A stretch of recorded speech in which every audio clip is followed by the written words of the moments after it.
Hi, Abraham. Good to see you again. It's amazing how my question piggybacks right on what we just talked about, but I have two questions today. One is, I tend to worry a lot about a lot. I tend to think thoughts that my inner being doesn't think, which results in a feeling of worry to me, which is my indicator that I'm off base from who I really am. Absolutely.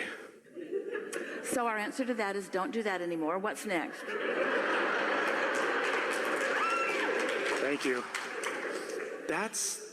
Catch it early is really our answer. Absolutely. Catch it early. Notice that you don't like it, and then notice when you start down that road, catch it early. Okay, so is there ever a point at which you can even not have the thought to begin with? Yeah, but we don't want you to get into this place where you are guarding your thoughts, or you'll say, all right, I'll go along with this, Abraham, whatever it is, and I'll accept I create my own reality. And then you think a thought or speak a word and you go, cancel, try to suck it back before law of attraction gets hold of it. And we say, really, too late. Law of attraction got hold of it. So rather than trying to stop the car once you're at the bottom of the hill, just let it hit you and drown you and beat you up and suffer over it, and then come away with it from that experience with wisdom. I did not like that. I don't think I'm going to do that so much anymore. I'm going to step out in front of it before it has all that momentum going. It's just using your logic to realize it. Now you have this premise, it will really serve you. Do you know how many thoughts you don't have to sort out anymore? You don't have to debate with the world the rightness or wrongness of every issue that has ever been out there. You don't have to discuss that anymore. You don't have to figure that out. All you have to know to have your personal expansion and joyful collusion with the source within you is which thoughts feel good and which thoughts don't feel so good. Is that too simplistic? No, in fact, it's beautifully simple, and it's amazing how, as much as I understand that, I've been told since I was in high school I'm a worrywart. And so I've been doing this for about 35 years. We're going to give you a different label because you're doing that looking at what is or looking at what was. Your inner being never looks back. We're going to give you a different label. Rather than worrywart, we're going to say to you, you are a thoughtful being, and you are a deliberate creator, and you like to contemplate. And when you use that skill to contemplate from the satisfied up part of the scale rather than from the unsatisfied down part of the scale, you're going to find such satisfaction on steroids with those thoughts that you are thinking. So the opposite of a worrywart is a very clear-minded being who is accessing the energy that creates worlds to flow toward your creative endeavors. That's who you are. And when you do other than that, it sucks, it feels bad, and you use words like worry. All worry means is that you want something different than you're worried about. Do you know? Oh, you're going to like this, because this speaks to who you are powerfully.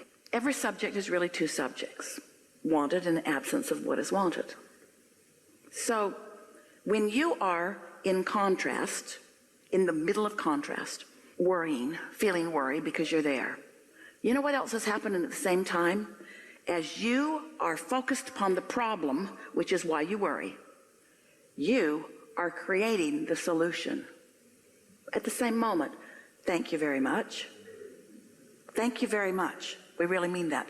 Thank you very much. While you are stewing over the problem, you are creating a solution, which is the expansion of the universe.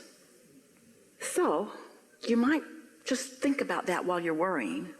Hey, I am creating the solution here, and while I can't see it, because I'm so actively intertwined with the problem, when I let this go, since I own this, and since my inner being is all over the solution, and my inner being is revealing to me things about the solution all day, every day, in the absence of my worry, the solution will occur to me. And you know what that'll make you do? We want this to happen to you. We want you to feel about your worry like we feel about your worry. Thank you very much. Thank you for being willing to acknowledge that something isn't the way you want it, and for launching a rocket of desire for the improvement of all that is in generations to come. But now do yourself a big favor and use your guidance system the way it's meant to be. As soon as you can, turn your attention toward what you're wanting. And so sometimes those subjects that you've worried about for a long time, they'll keep coming to you so you can just sort of chip the edges off of them a little bit at a time. Because every time you feel a little relief, your vibration is where you last left it. So as you're really worried about something, but then you talk about these general concepts and you remind yourself that you're creating solutions, then you've moved it to a different place. And in time, that worry is going to be more like satisfaction, where you have more creative control. Don't ask yourself to defy the laws of the universe. Don't ask yourself to stand at the bottom of the bay and stop that momentum. Stop it sooner. And be proud of yourself for being knocked over by momentum enough times to help you make a new decision. And my new decision is, I don't want to worry so much. My new decision is, I want to be more aware of my guidance system. My new decision is, I want to be more in sync with who I really am. That helps me. Thank you. There was something else? One other thing, yes. My wife and I have a business of selling artwork for 3 years now. To be right to the point, the point doesn't help you all that much, does it? Because you're about to activate a what is that you don't like. Yeah. And because you're doing it with Abraham, you think you're going to get away with it. But that is what causes worry. That is what causes resistance, because you're about to say something that is the opposite of what you want. Correct. So try something new here. What do you want relative to your business? We want to sell artwork. One day, there was someone sitting in the hot seat who had a house they wanted to sell. Been on the market for a while. And we said, why do you want to sell it? And they said, because it's too small for us. It's getting kind of run down. Some of the things don't work anymore. And we said, so this is the advertisement you're sending to the universe. Come and buy this decrepit place from us that we no longer want. How's it working out? So then we ask, how did you feel about that house when you first found it? They said, our family was young. We were so excited about this house. It was just right for us. We could afford it. It was in the perfect place. We didn't have much furniture, but we kept going and buying another piece. And every weekend we'd go buy another plant or another tree and we'd plant it. And we said, now that's the advertisement that you're sending to the universe. And then a message came to the office. In less than 10 days, that house sold. Because what they were emitting to the universe was something that matched what people were looking for. Nobody is looking for art that doesn't sell.